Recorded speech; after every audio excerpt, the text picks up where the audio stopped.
નમસ્કાર, આપ જોઈ રહ્યા છો ન્યૂઝ 18 ગુજરાતી. આપની સાથે ઉભૃથા. અમારી વિશેષ શ્રેણી મહાનાયકમાં આપનું સ્વાગત છે. પ્રથમ ટર્મની જેમ બીજી ટર્મમાં પણ મોદી એક્શન મોડમાં જોવા મળી રહ્યા છે. 370ની કલમ દૂર કરવાની વાત હોય કે પછી ટ્રિપલ તલાક બિલ મંજૂર કરવાનું હોય, મોદીએ તે કરી બતાવ્યું છે જે અશક્ય હતું. અને આ જ કારણે દેશ અને દુનિયામાં મોદીનો ડંકો વાગી રહ્યો છે. અને એટલે જ કહેવાય છે મોદી મહાનાયક. इतनी विशाल संख्या में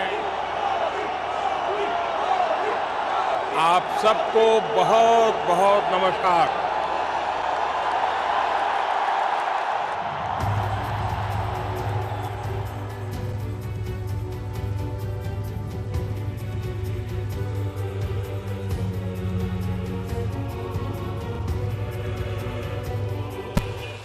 जनवरी को परसों अब चंद घंटे बाकी हैं, लाल चौक में फैसला हो जाएगा किसने अपनी मां का दूध पिया। मैं जब जम्मू एंड कश्मीर बोलता हूं, माननीय सदस्य इसलिए एग्रेसिव हूं कि जम्मू एंड कश्मीर के पीएको को आप भारत का हिस्सा नहीं मानते हो क्या? एग्रेसिव ना हो, जान दे देंगे इसके लिए। क्या बात कर रहे हो आप? एग्रेसिव होने की क्या बात कर रहे हो? કલમ 370 અને 35A નું અસ્તિત્વ ન રહ્યો. દુનિયા દંગ રહી ગઈ હતી. પાડોશીના પગ નીચેથી જમીન સરકી ગઈ હતી. વાત જ એવી હતી, કોઈને કશી ખબર જ ન પડી કે મોદી અને અમિત શાહની જોડીએ એક રાજકીય વ્યવસ્થા પર અંતિમ તારીખ લખી નાખી. એક જ ઝટકામાં કલમ 370 અને 35A નું અસ્તિત્વ જ ભૂંસાઈ ગયો. नई सरकार बनने के बाद 70 दिन के भीतर भीतर आर्टिकल 370 और 35A को हटाने का काम भारत की दोनों सदनों ने, राज्यसभा और लोकसभा ने 2/3 बहुमत से पारित कर दिया. जम्मू काश्मीરના 3 મુખ્યમંત્રી નજરકેદ કરવામાં આવ્યા હતા. ફારૂક અબ્દુલ્લા, ઉમર અબ્દુલ્લા અને મહેબૂબા મુફ્તી. ત્રણેય કહેતા હતા કે તમે આવું ન કરી શકો. જમ્મુ કાશ્મીરને સંભાળવું મુશ્કેલ થઈ જશે. As soon as the gates will open, our people will be out. We will fight. We will go to the court. We are not gun runners. We are not grenade throwers. We are not stone throwers. We believe in peaceful resolution of things. If they want to murder us, we are ready. My chest is ready. Fire here, not into my back. For I stood for this nation. પણ જમ્મુ કાશ્મીરનો નકશો બદલાઈ ચૂક્યો હતો. લદ્દાખને કેન્દ્ર શાસિત પ્રદેશ જાહેર કરી દેવામાં આવ્યો હતો.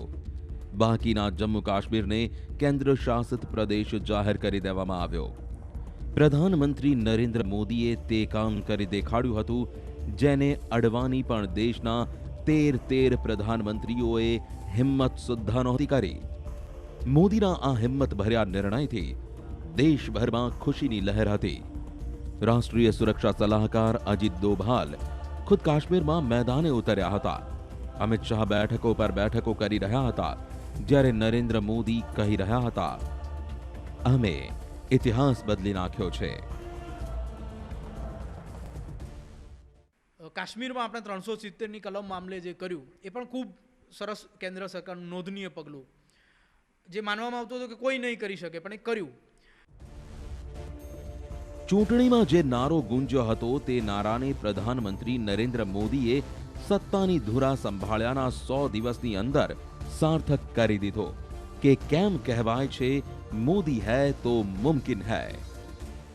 बीते 4.5 वर्ष से आप सभी के आशीर्वाद से ऐसे अनेक काम थे जिनके बारे में सिर्फ चर्चा ही हुआ करती थी. अब जब ये बातें जमीन पर उतर गई है तब एक विश्वास जगा है कि मोदी है तो मुमकिन है. વિપક્ષને સમજાતું નહોતું કે જમ્મુ કાશ્મીરમાં શું થઈ રહ્યું છે અને શું બોલવાનું છે. लेकिन आप भी यूनाइटेड नेशंस की मॉनिटरिंग लोग करते हैं वहाँ, यूनाइटेड नेशन मॉनिटरिंग करते हैं 1948 से। तो कैसे ये एक बोलने दीजिए ना, एक मिनट बोलने दीजिए मेरे को, एक minute. I am not yielding, please बोलने दीजिए, एक मिनट सुनिए मुझे, प्लीज बोलने, एक मिनट मुझे सुनिए। साहब इतना स्पष्ट कर दे कि कांग्रेस पार्टी का स्टैंड है कि कश्मीर यूनाइटेड नेशन मॉनिटर कर सकता है। કોંગ્રેસનું સ્ટેન્ડ લોકોને સમજાતું નહોતું। કોઈ કહી રહ્યું હતું કે સાથે છે, કોઈ કહી રહ્યું હતું સાથે નથી, પણ અન્ય વિપક્ષી પાર્ટીઓ મોદીના આ નિર્ણયથી ખુશ હતી। અખિલેશ યાદવ સાથે આવી ગયા। માયાવતી મોદીના આ નિર્ણયના ગુણગાન ગાતા થાકતા નહોતા। સુપ્રીમ કોર્ટમાં આ નિર્ણય ગયો તો ખરો, પણ જજે કંઈ ન સાંભળ્યો। કહ્યું જે પણ કહેવું હોય તે ઓક્ટોબરમાં આવીને કહો। પાડોશી દેશ સવાલ ઉઠાવવા લાગ્યો કે જમ્મુ કાશ્મીરમાં સ્થિતિ સામાન્ય ક્યારે થશે, પણ જમ્મુ કાશ્મીરની જનતાએ પાડોશી દેશોને સણસણતો તમાચો માર્યો। मैम अब जो हालात जो हैं बाकी दूसरे डिस्ट्रिक्ट्स में तो जो सुना है कि यहाँ देखा है कि कॉन्टैक्ट्स वगैरह नहीं हो पा रहे हैं, और हमारे जम्मू रीजन के जो 5 डिस्ट्रिक्ट हैं जो उसमें जो है अमन है, चैन है और नॉर्मल चल रहा है। तो उस एतबार से जो है एडमिनिस्ट्रेशन की तरफ से भी कड़े संबंध जो हैं लिए गए, और मैं स्पेशली जो है डिस्ट्रिक्ट एडमिनिस्ट्रेशन के जो हमारे डीसी मैम आए हैं उन्होंने बड़े अच्छे तरीके से जो है वो इंतज़ाम जो हैं वो देखने को आए हैं कि कड़े प्रबंध जो है किए गए हैं, और इस तरीके से कि अमन से चैन से कहीं जो ऐसे चंद अनासर होते हैं जो माहौल को बिगाड़ने के लिए ख़राब करते हैं, तो उनको एडमिनिस्ट्रेशन ने कोई ऐसा मौका नहीं दिया कि जिसकी वजह से माहौल ख़राब हो जाए। જમ્મુ કાશ્મીરમાંથી કલમ 370 હટાવીને મોદીએ ઇતિહાસના પાનાઓમાં પોતાનું નામ અમર કરી દીધું। જે 370 કલમથી બીજા બધા પ્રધાનમંત્રીઓ ડરતા હતા, મોદીએ ન માત્ર 370ની કલમને દૂર કરી, જમ્મુ કાશ્મીરનું નવું ભાગ્ય લખી નાખ્યું। એટલું જ નહીં, મિશન કાશ્મીર બાદ પીઓકેને લઈ ભર્યો છે હુંકાર। बलूचिस्तान के लोगों ने, गिलगित के लोगों ने, पाक ऑक्युपाइड कश्मीर के लोगों ने, वहां के नागरिकों ने जिस प्रकार से मुझे बहुत बहुत धन्यवाद दिया है। मोदी है तो मुमकिन है। पाकिस्तान ने भणाव्यो बराबरनो पाठ। पूरा देश आज एक है और हमारे जवानों के साथ खड़ा है। ઇમરાન ખાનના દેશની બરબાદીની કહાની તે દિવસથી શરૂ થઈ હતી જે દિવસે પાકિસ્તાને પુલવામામાં આપણા સૈનિકો પર હુમલો કરાવ્યો હતો। તે દિવસે મોદી સરકારે નક્કી કરી લીધું હતું પાકિસ્તાનને પાઠ ભણાવવાનો, જેથી તે ઘરનું પણ ન રહે ન ઘાટનું પણ રહે। આ પ્રધાનમંત્રી મોદીની વિદેશ નીતિની અસર છે કે પાકિસ્તાનની હકીકત દુનિયાના દેશ સમજવા लाग्या છે। બધાને ખબર પડી ગઈ કે આતંકવાદ પીડિત હોવાના નામ પર પાકિસ્તાન ડોલરની મદદ લેતું હતું અને આતંકીઓ મજબૂત બનતા હતા। आज आतंकवाद एक विचारधारा बन गई है जो किसी सरहद से नहीं बंधी है। ये एक ग्लोबल प्रॉब्लम है, ये ग्लोबल थ्रेट बन गया है जिसकी मजबूत जड़ें हमारे पड़ोस में फल फूल रही है। કાશ્મીરમાંથી આર્ટિકલ 370 હટતા જ પાકિસ્તાનને પીઓકે ગુમાવવાનો ડર સતાવવા લાગ્યો હતો। ત્યારબાદ ઇમરાન ખાને દુનિયાના દરેક મંચ પરથી ભારત વિરુદ્ધ જુઠ્ઠાણાની જાળ બિછાવવાનું શરૂ કર્યું, પણ સફળતા નહીં મળી। પહેલા દેશમાં સરકારોની નીતિ સંરક્ષણાત્મક રહી। પહેલા સરકારો દોસ્તીનો હાથ વધારતી રહી અને પોતાના જ હાથ દઝાડતી રહી। નરેન્દ્ર મોદીએ પણ પ્રધાનમંત્રી બનતા જ આ રીતભાતને આગળ વધારી હતી, પણ તે જલ્દી સમજી ગયા કે પાકિસ્તાન સામે બચાવની નીતિ સાથે સાથે હુમલાની પણ નીતિ અપનાવવી પડશે। मैं दोस्तों इंतजार लंबा नहीं कर सकता। चुन चुन करके हिसाब लेना ये मेरी फितरत है। પહેલા નીતિ હતી કે પાડોશી જો આપણા ઘરમાં પથ્થર ફેંકે તો બચાવ માટે દિવાલ ઊંચી કરવામાં આવતી હતી, પણ મોદી સરકારે તે નક્કી કરી લીધું કે પાકિસ્તાન જે પથ્થર ફેંકશે તેનો બચાવ તો કરવામાં આવશે જ, સાથે જ તેનો બદલો પણ લેવામાં આવશે। भारत की ये नीति रही है, हम किसी को छेड़ते नहीं हैं, लेकिन मैं फिर साफ कर दूं कि नए भारत को किसी ने छेड़ा तो वो छोड़ता भी नहीं है। પાકિસ્તાન બહુ પહેલાથી યુદ્ધની ધમકી આપતું આવ્યું છે, પણ આ મોદીનું ન્યૂ ઇન્ડિયા છે, જેને સ્પષ્ટ કહી દીધું છે કે હવે પાકિસ્તાનની ગીદડ ભભકી નહીં ચાલે। પ્રધાનમંત્રી મોદી પહેલા જ પાકિસ્તાનને તેની ભાષામાં જવાબ આપી ચૂક્યા છે।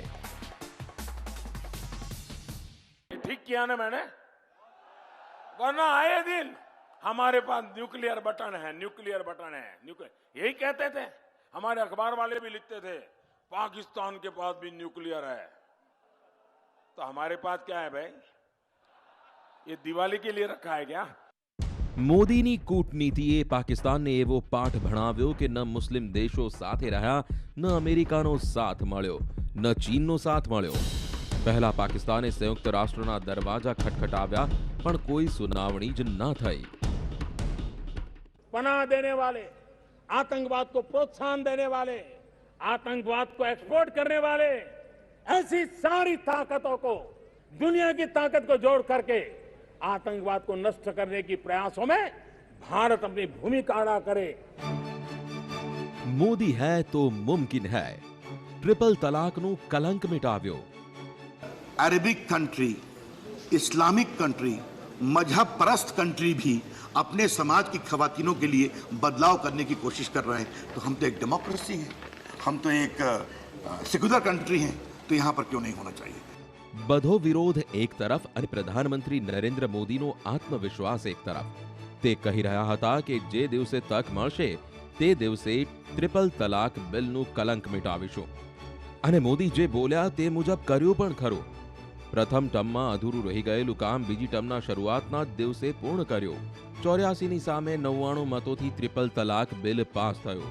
ટ્રિપલ તલાક બિલને પાસ કરાવવું માત્ર મુસ્લિમ મહિલાઓનો મામલો નહોતો, રાજનીતિના તે વિશ્વાસને ટકાવી રાખવાનો હતો જેના આધારે લોકોએ મત આપ્યા હતા। મુસ્લિમ મહિલાઓએ તે દિવસે નવી આઝાદી અનુભવી। अगर इस देश में हम सती प्रथा को खत्म कर सकते हैं, हम भ्रूण हत्या को खत्म करने के कानून बना सकते हैं, अगर हम बाल विवाह के खिलाफ आवाज उठा सकते हैं, हम दहेज में लेन देन की प्रथा के खिलाफ कठोर कदम उठा सकते हैं, तो क्यों ना हम 3 तलाक के खिलाफ भी आवाज उठाएं। પ્રધાનમંત્રી નરેન્દ્ર મોદીએ ટ્રિપલ તલાક સમાપ્ત કરી એક સાથે 3 કામ કર્યા। પહેલું, મુસ્લિમ મહિલાઓને પોતાની સાથે જોડવાનું, બીજું, ઉદાર મુસલમાનોના દિલ જીતી લેવા, અને ત્રીજું, મુસ્લિમ વિરોધી હિન્દુ વોટ બેંક મજબૂત કરવી। ટ્રિપલ તલાકને દેશમાંથી કાયમ માટે જાકારો આપી તે સાબિત કરી દીધું કે તે જે કહે છે તે તેમને તક મળે ત્યારે કરે પણ છે। હા, સમય થયો છે એક મોદીએ ન તો માત્ર દેશમાં પરંતુ દુનિયામાં પણ ભારતનો ડંકો વગાડ્યો છે। એક સ્વયંસેવકથી લઈને પ્રધાન સેવક તરીકે તેમણે ડંકો વગાડ્યો છે।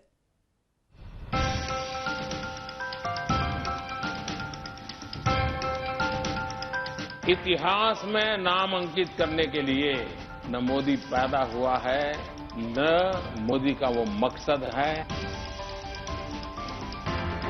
नए भारत में थकने रुकने का सवाल ही पैदा नहीं है। समस्याओं के टालते भी नहीं है और न ही हम समस्याओं को पालते हैं। जब हौसला बना लिया ऊंची उड़ान का, फिर देखना फिजूल है कद आसमान का। નરેન્દ્ર મોદી, જેમને દુનિયામાં ભારતનો ડંકો વગાડ્યો, જેમને ભારતને ન્યૂ ઇન્ડિયાની ઓળખ અપાવી, જેમને દુનિયાની મહાશક્તિઓ વચ્ચે ભારતની અપાર શક્તિઓનું પ્રદર્શન કર્યું, એવું વ્યક્તિત્વ જે દુનિયાના કોઈ પણ ભાગમાં જાય લોકો તેમની એક ઝલક જોવા તલપાપડ થતા હોય છે। રાજનીતિના એવા શોમેન જેમણે દુનિયામાં ભારત વિરોધીઓના મૂળ ઉખાડી ફેંક્યા।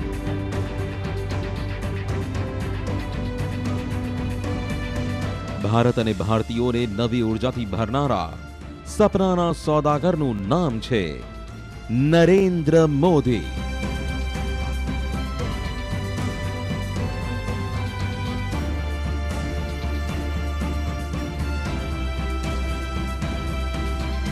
જ્યારથી નરેન્દ્ર મોદી ભારતના પ્રધાનમંત્રી બન્યા છે, ભારતને દુનિયા નવી નજરથી જોઈ રહી છે. દુનિયા ભારતની શાન નમો નામનો જાપ કરી રહી છે. પ્રધાનમંત્રી નરેન્દ્ર મોદી દુનિયાના જે પણ ભાગમાં જાય છે ત્યાં છવાઈ જાય છે. તેમની વિચાર શક્તિ એટલી વિશાળ છે કે નાનાથી નાના કામને પણ ભવ્ય બનાવી દે છે. તે સફાઈ હોય, સ્વાસ્થ્ય વીમો હોય કે જનધન યોજના હોય. માટે જ સંયુક્ત આરબ અમીરાત અને ફ્રાન્સે તેમને સર્વોચ્ચ એવોર્ડથી સન્માનિત કર્યા. ચોથું, વિશ્વમાં ભારતનું સન્માન વધ્યું હોય એવું લાગે છે. અને હું પણ હમણાં 2 દેશમાં ગયા મહિને જ હતો અને મને પણ એવું લાગ્યું કે ગુજરાત સેપરેટલી રેકગ્નાઇઝ થાય છે. આપણે એમ કે ભારતમાંથી જે પણ આપણે સાથે ગુજરાતમાંથી કહીએ તો સરદાર પટેલનું ગુજરાત, તો સરદાર પટેલ વિશે એટલી બધી જાગૃતિ નથી વિશ્વમાં, પણ મહાત્મા ગાંધીનું ગુજરાત, મુકેશ અંબાણીનું ગુજરાત, નરેન્દ્ર મોદીનું ગુજરાત, આવું આપણને ત્યાં વિદેશી લોકો પાસેથી સાંભળવા મળે છે કે ગુજરાત સ્ટેટમાંથી તમે છો. એટલે એ આપણને એક તો ગૌરવ અપાયું ગુજરાતી તરીકે ત્યાં ગયા, પણ ત્યાં જઈને કોઈ એવા કામ ના કર્યા રાષ્ટ્રનું સુકાન સંભાળીને કે આપણે ગુજરાતી તરીકે ક્યાંક આપણને નીચા જોણું થાય. ઉલટાનું આપણે ગૌરવભેર માથું ઊંચું રાખી શકીએ એ પ્રકારના પગલાં લીધા. એટલે એક તો ભારતનું જે વિશ્વમાં જે પ્રેસ્ટીજ હતી એ તમે વર્લ્ડ સ્ટેજ પર એક્સપિરિયન્સ કરી શકો છો.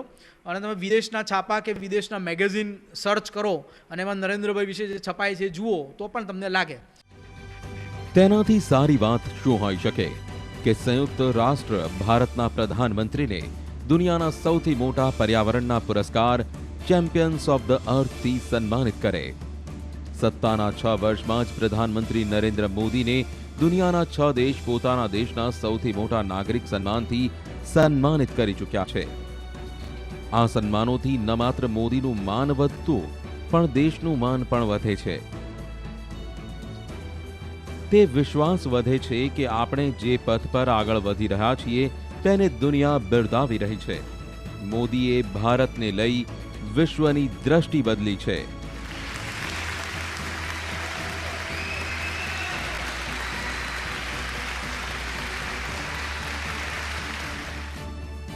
मोदी बदली गवर्नेंसनी भाषा.